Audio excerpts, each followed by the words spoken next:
एक दिन आपका भी अहंकार समाप्त हो जाएगा।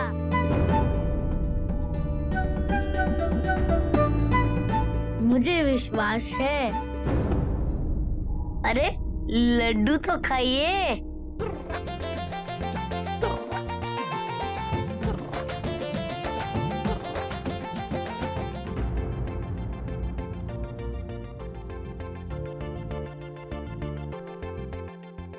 सूर्यदेव, मैंने आपका भी अपमान किया था। आपसे भी क्षमा चाहता हूँ। लड्डू स्वीकार कीजिए।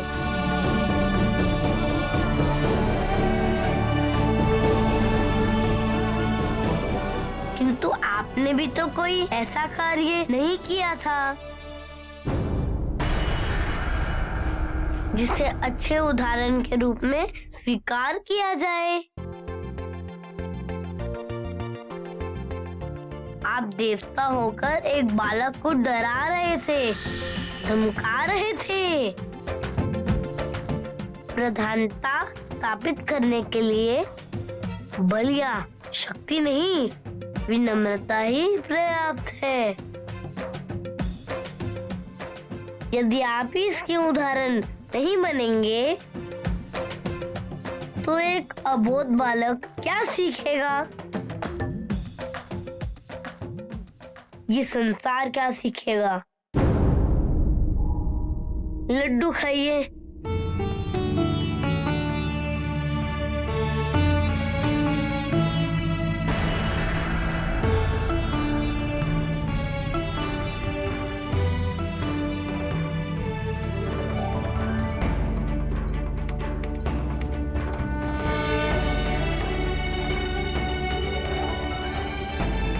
प्रणाम ऋषिगण, मैंने आप सबका भी अपमान किया है, किंतु आप सभी ने एक बालक के सामने अपना धैर्य खो दिया। राज्य का क्रोध दिखाकर मुझे डराने लगे। यदि बड़े ही बालक को कुछ सिखाने के लिए क्रोध का उपयोग करेंगे, उससे बालक पर क्या प्रभाव पड़ेगा? यही कि यदि किसी को मनाना हो, उसके लिए क्रोध का उपयोग करना चाहिए, हिंसा का उपयोग करना चाहिए। यदि आपको ही वो अशिष्टता से व्यवहार करते देखेगा तो उसके लिए वही शिष्टाचार की परिभाषा बन जाएगी।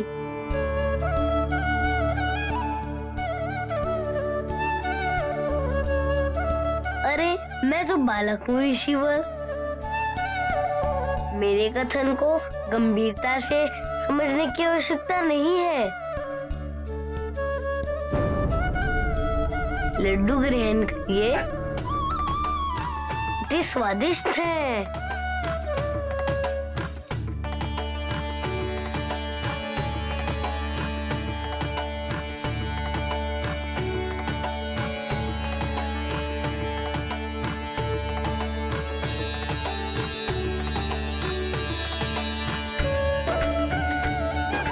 पिताजी के प्रति आपकी भक्ति आपकी समस्या बन गई है, क्योंकि इस भक्ति में आप भूल गए हैं कि पार्वती माता महादेव के अर्धांगिनी है। उनका भी कैलाश पे उतना ही अधिकार है जितना कि महादेव का,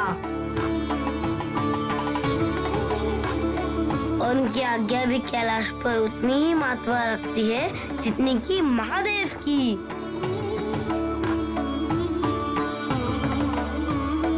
यदि आप सबने माता के आदेश को महत्व दिया होता तो कोई अनर्थ ना हुआ होता।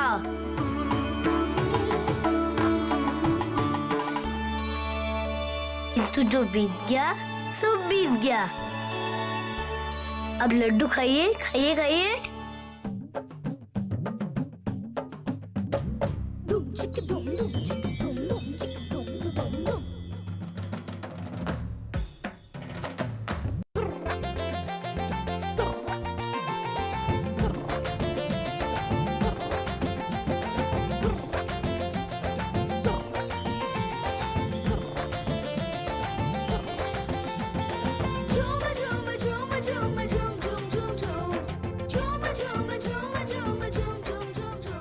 विनायक, मैंने तो अहंकार के वश में कोई बुरा कार्य नहीं किया ना?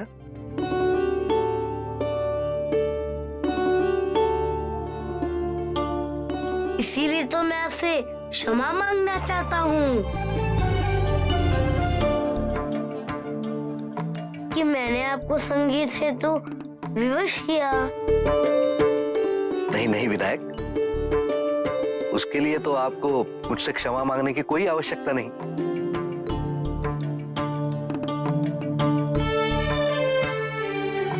मैं तो वैसे भी प्रायः आपके लिए वीणा बजाया करूंगा।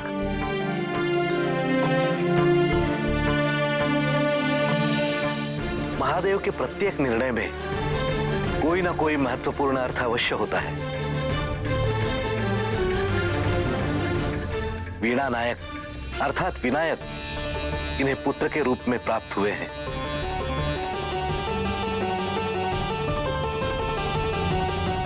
तो इसके साथ साथ इन्होंने समस्त संसार को यह भी स्मरण करा दिया है कि अहंकार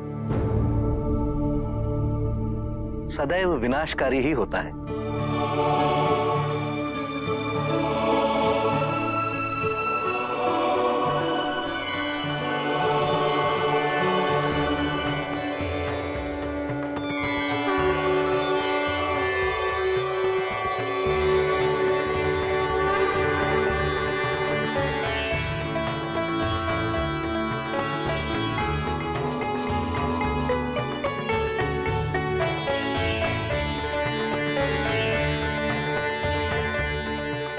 पुत्र, तुम्हारी उपस्थिति के कारण मानव जगत को ज्ञान और बुद्धिमत्ता का सही अर्थ ज्ञात होगा।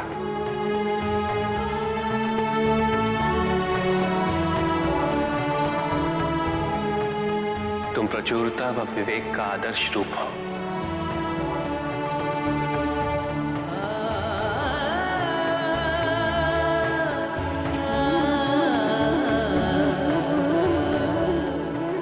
सदा सुखी रहो।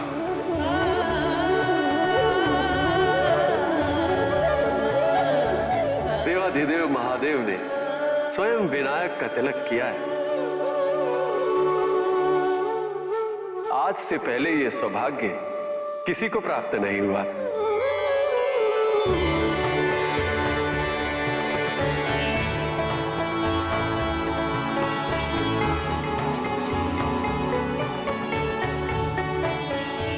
मैं अभी अपने पुत्र को गणों का ईश नियुक्त करता हूं।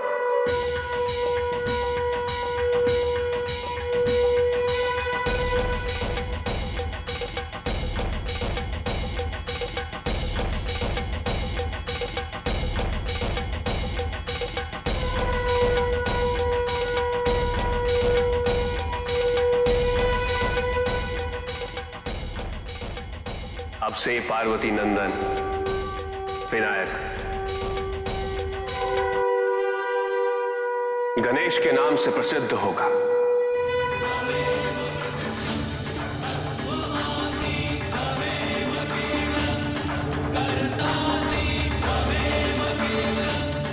श्री गणेश की जय, श्री गणेश की जय, गणेश की जय, तारे सरनाई की। देखा बहन, मैंने आपसे कहा था ना, आपका पुत्र अत्यंत प्रतिष्ठावान होगा।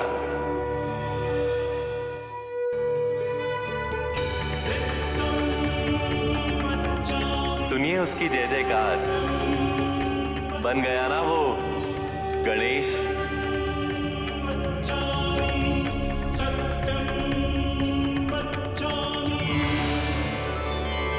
और ये तो अभी केवल आरंभ है।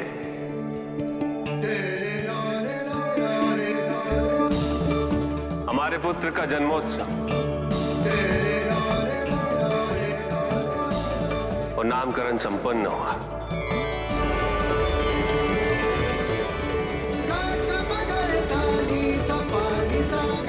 अब ये उत्सव उत्साह और हर्षोल्लास के साथ मनाया जाएगा।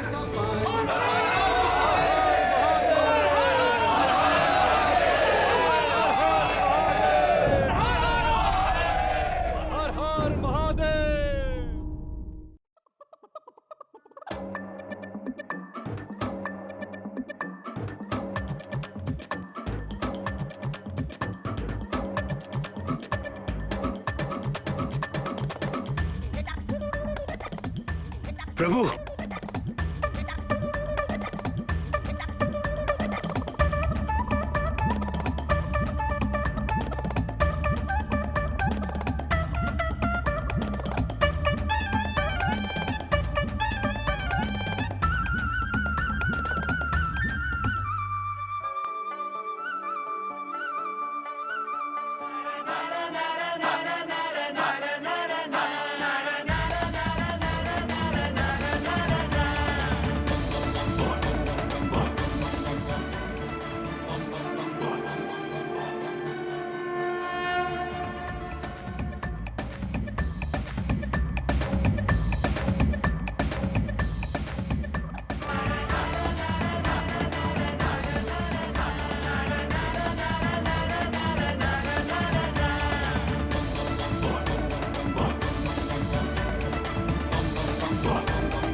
हर हर महादेव, हर हर महादेव, हर हर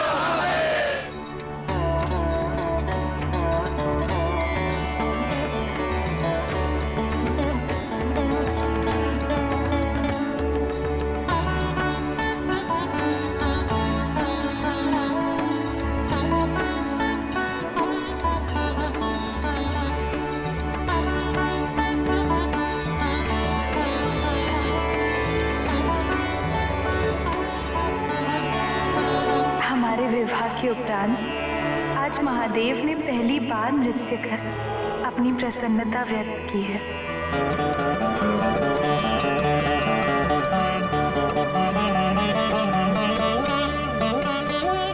महादेव का नृत्य इस संसार के लिए अत्यंत शुभ है और इसका कारण है गणेश।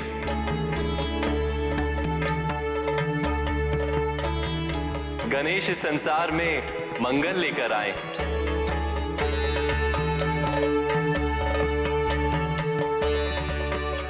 इसीलिए आज से गणेश को मंगल मूर्ति भी कहा जाएगा।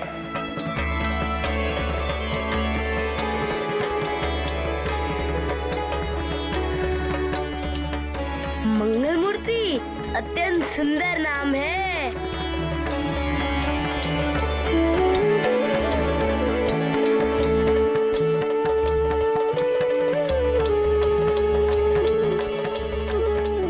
श्री गणेश की जय, श्री गणेश की जय।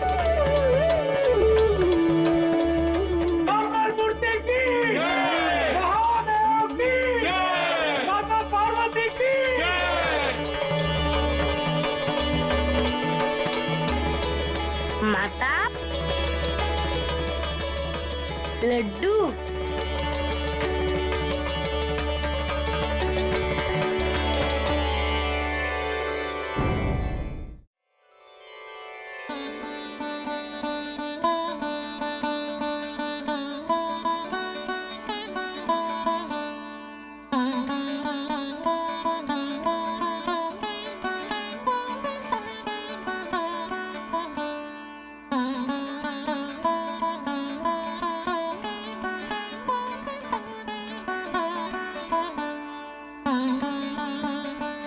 देवराज इंद्र, आज की ये सभा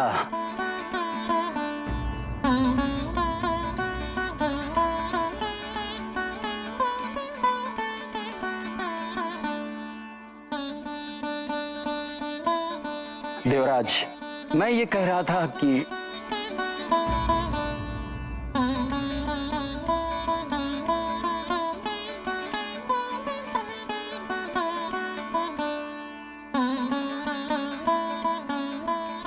क्रौंच,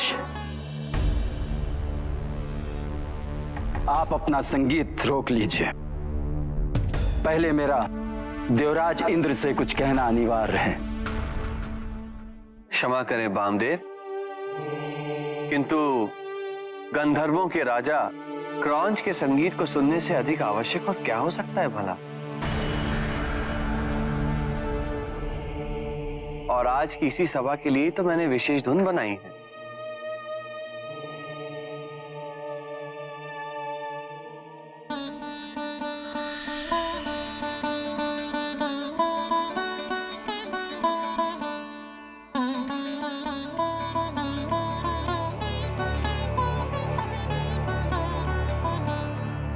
गंधर्वराज क्रौंच सदैव व्याकुल रहते हैं। कहीं वामदेव को क्रोध आया तो कोई भी अनर्थ हो सकता है अग्निदेव। ऋषि दुर्वासा से कम नहीं है वामदेव का क्रोध।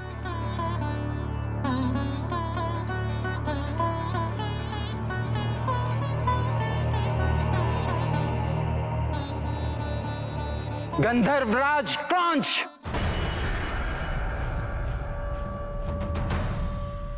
मेरे आग्रह को स्वीकार न करने का दुस्साहस। नहीं नहीं वामदेव, दुस्साहस नहीं है। मैं तो ऊपर से वामदेव से बहस कर रहे हैं आप। वामदेव से जाओ, मैं तुम्हें मूषक बनने का श्राप देता हूं।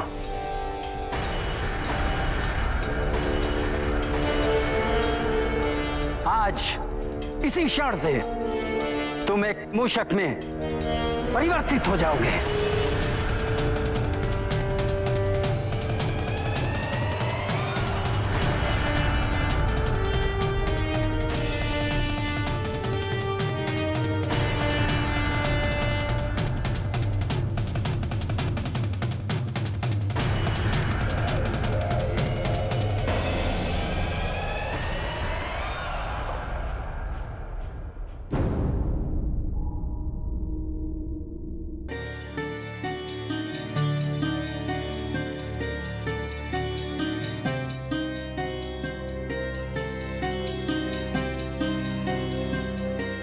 नंदी, माँ ने गणेश के लिए जो लड्डू भेजे थे वो अपने मूषक मित्रों के साथ समाप्त कर चुका है। और अब कुछ ही लड्डू शेष हैं। इनसे तो गणेश की शुदा शांति नहीं होगी।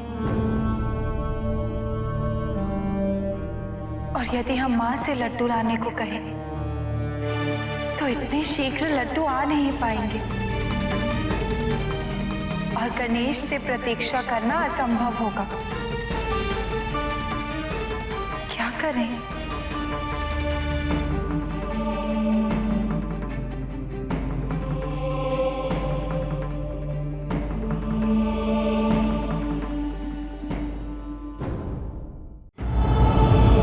किंतु माता, आप तो स्वयं अन्नपूर्णा है, तो कैसी चिंता। और आपके होते हुए भोजन का अभाव कभी नहीं होता। यही तो विडंबना है नंदी। हम अन्नपूर्णा अवश्य हैं और ये सत्य है कि हमारे होते हुए भोजन का अभाव कभी नहीं हो सकता, किंतु यहाँ समस्या दूसरी है नंद। मैं कुछ समझा नहीं माता, आप किस समस्या के और संकेत कर रहे हैं? नंदी, खीर तो हम भी बनाते हैं, किंतु महादेव को मां द्वारा बनाई हुई खीर ही अधिक स्वादिष्ट लगती है। उसी प्रकार लड्डू हम भी बना सकते हैं, किंतु गणेश ने सदैव मां के हाथों के बनाए हुए लड्डुओं का ही सेवन किया है। कदाचित उसे हमारे हाथों के लड्डू में स्वादिष्ट ना लगे। तो अब हम क्या करें माता? हाथी का शीश लगने के पश्चात उनकी शुदा भी हाथी के समान हो गई है, और यदि हम आपके माता के भवन में जाकर लड्डू ले भी आते हैं तो मुझे संदेह है माता कि गणेश इतने समय तक प्रतीक्षा नहीं कर पाएंगे।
स्वामी, हमारे पुत्र की शुदा पूर्ति में हमें आपकी सहायता चाहिए।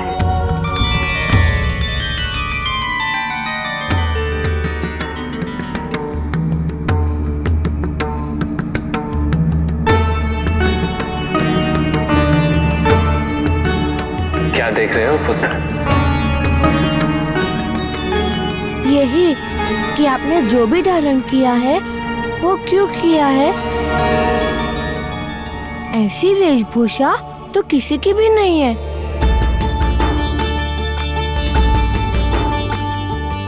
अरे, आप केवल मुस्कुरा रहे हैं। जब से आपके दर्शन हुए हैं तब से ये प्रश्न मेरे मन में है, और इसका उत्तर केवल आप ही दे सकते हैं। तुम्हें मुझसे जो भी पूछना है निसंकोच होके पूछो। तुम्हारे प्रत्येक प्रश्न का उत्तर देना मेरा कर्तव्य है। तुम्हारी जिज्ञासा को शांत करना है मुझे। हाँ, तो तुम कह रहे थे कि तुम्हारी माता बहुत सुंदर है। हाँ, माता इतनी सुंदर है, श्रृंगार करती है, किंतु आप जटाधारी जोगिया वेश में क्यों रहते हैं? तात्पर्य ये है कि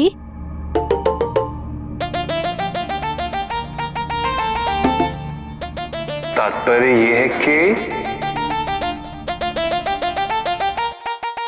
कहो पुत्र। माता ने आपको पसंद कैसे कर लिया?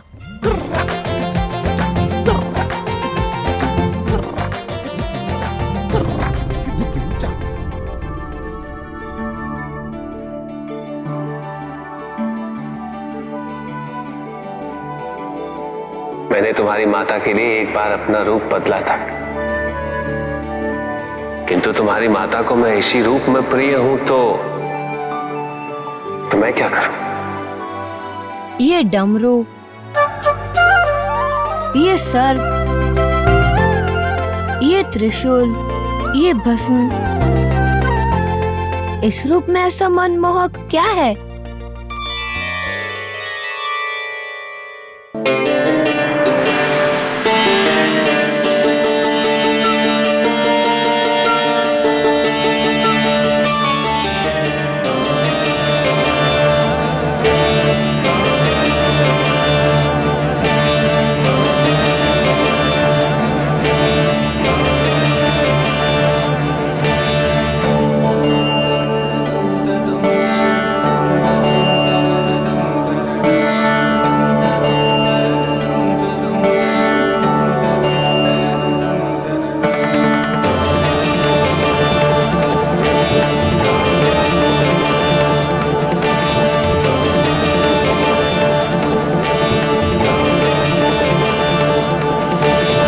माता ये विशेष प्रकार की मिठाई बना रही है। हाँ,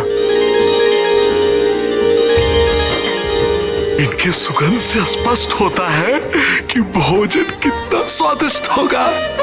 हाँ, इनका सेवन करने में कितना आनंद प्राप्त होगा। चुप। कुमार के सेवन करने से पहले इसके सेवन के बारे में सोचना भी वर्जित है।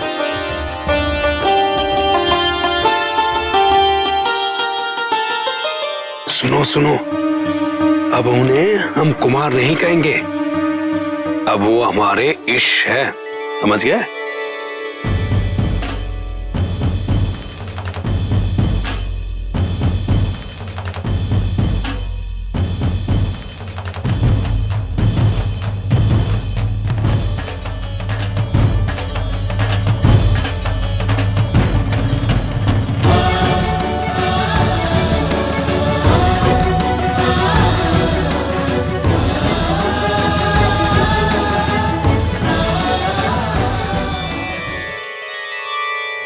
इस संसार में, इस प्रकृति में 3 गुणों का समावेश है, रजस, तमस और सत्व।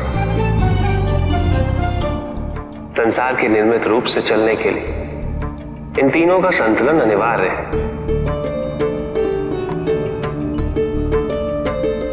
ये मेरा त्रिशूल इन तीनों गुणों का प्रतीक है। किंतु पिताजी, राजस, तमस, सत्व गुण कैसे होते हैं? क्या होते हैं?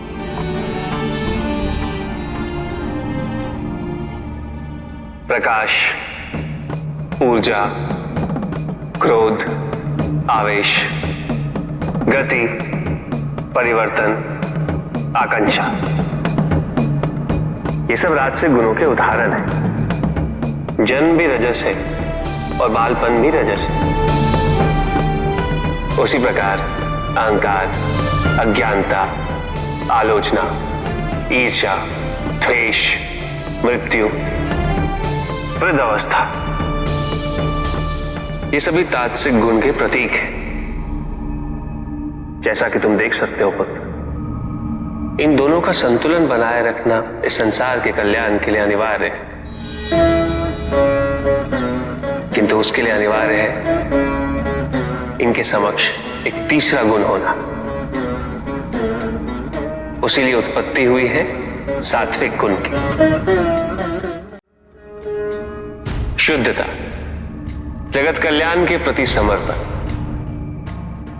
पवित्रता, समर्पण, यौवन, परिश्रम, विकास, निरंतरता, सत्य, आत्मविश्वास, उदारता, आध्यात्मिक ज्ञान में रुचि और संसार की सुंदरता, ये सभी सत्व गुण के लक्षण हैं। समझे मेरे पुत्र? ये तो समझ गया। किंतु ये भस्म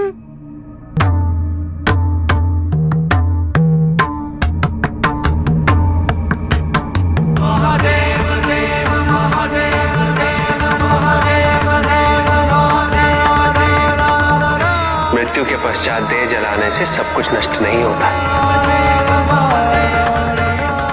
भस्म रह जाती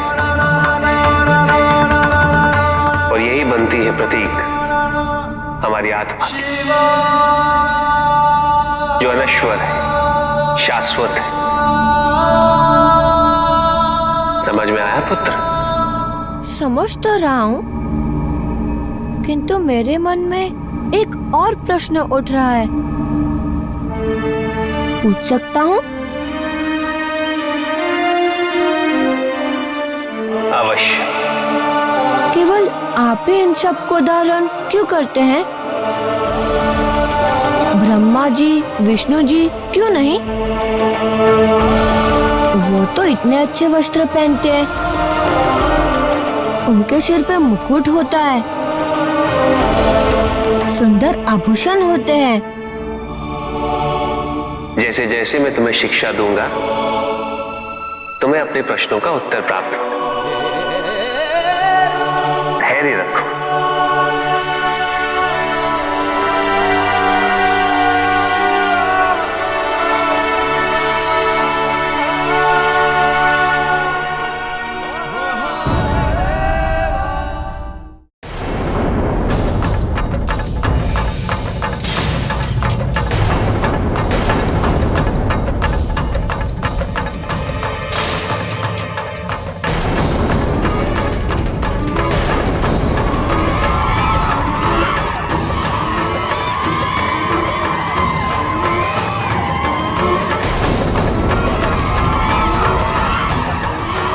वामदेव, गंधर्वराज क्रौंच को शाप देकर आपने उचित नहीं किया। अब इस शाप के दुष्प्रभाव से बचने का कोई उपाय आप ही बताइए, क्योंकि क्रौंच देवराज इंद्र के सबसे प्रिय एवं श्रेष्ठ संगीतकारों में से हैं।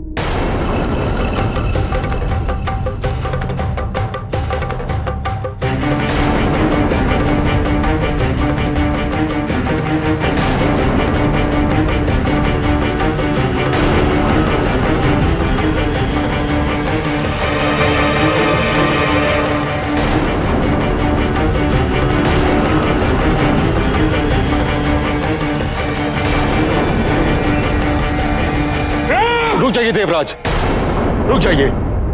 क्रौंच का वध करना उचित नहीं है।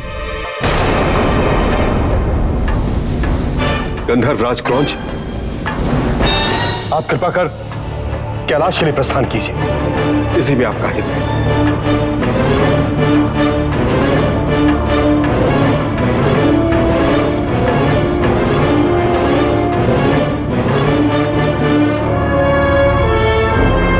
ये आपने उचित किया, उसको कैलाश भेजकर।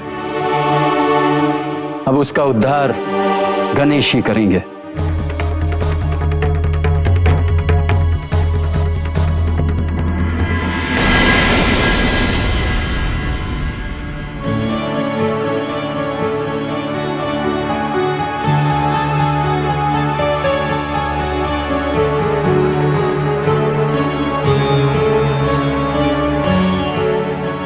देखो पुत्र, हम तुम्हारे लिए क्या लाए हैं।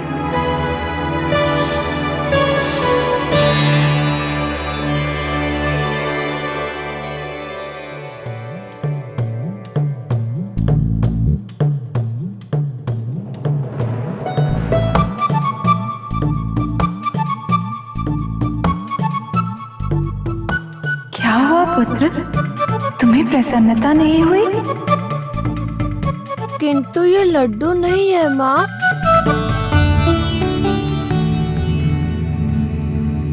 मुझे तो नानी माँ के हाथ के बनाए लड्डू ही चाहिए। पुत्र, ये भी लड्डू जितना ही स्वादिष्ट है। स्वादिष्ट होंगे, किंतु मुझे लड्डू ही पसंद है। पुत्र, ये एक विशेष प्रकार का मिष्ठान है। हमने केवल तुम्हारे लिए बनाए हैं। इन्हें मोदक कहते हैं। मोदक? मोदक क्या होता है?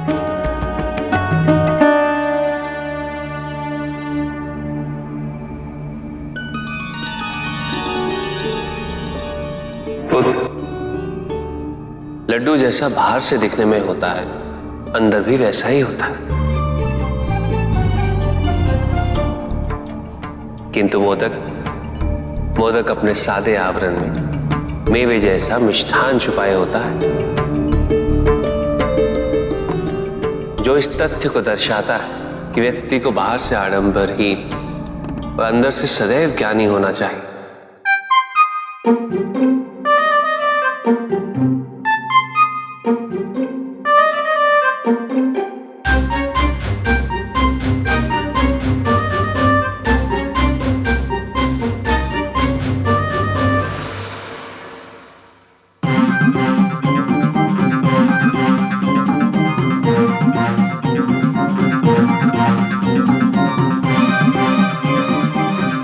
पुत्र, यदि स्वादिष्ट ना हो तो हम गणप्रेत को दे देते हैं। नहीं नहीं माँ, ये आपने इतने प्रेम से बनाए हैं और मैं इसे अवश्य खाऊंगा। किंतु केवल इतने मोदक है। नहीं गणेश,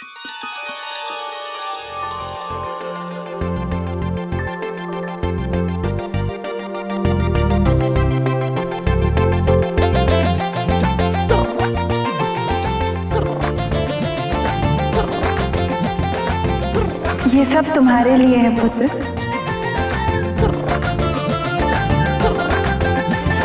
मोदक इनको प्यारा लगे, दूजा कुछ मन को न भाए। मोदक इनको प्यारा लगे, दूजा कुछ मन को न भाए।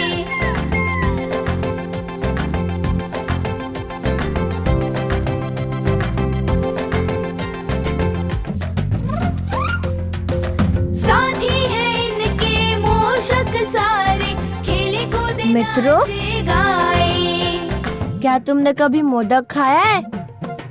नहीं मित्र, नटखट है ये शिव जी के लाल। हाँ, बड़े नटखट है ये शिव जी के लाल। किंतु ये अत्यंत स्वादिष्ट प्रतीत हो रहे हैं। क्या इसका सेवन करना चाहते हो तो मेरे साथ दौड़ लगानी होगी। यदि तुम विजय हुए तो मैं तुम्हें मोदक अवश्य खिलाऊंगा।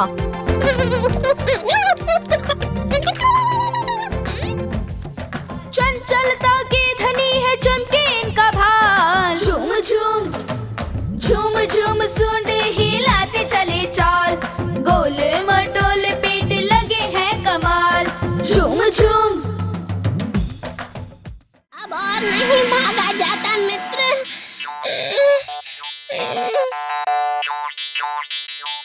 किंतु हम तो हार गए। वो तो मैंने ऐसे ही कह दिया था, क्योंकि मुझे खेलने की इच्छा हो रही थी।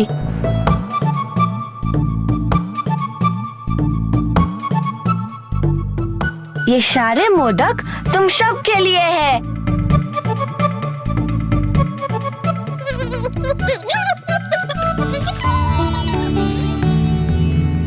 यदि आज कार्तिकेय और अशोक सुंदर यहाँ होते तो अपने भाई को देखकर कितने प्रसन्न होते।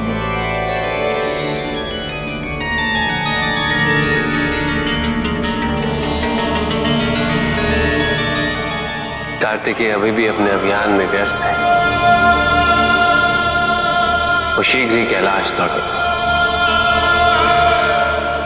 अवश्य लौटेगा।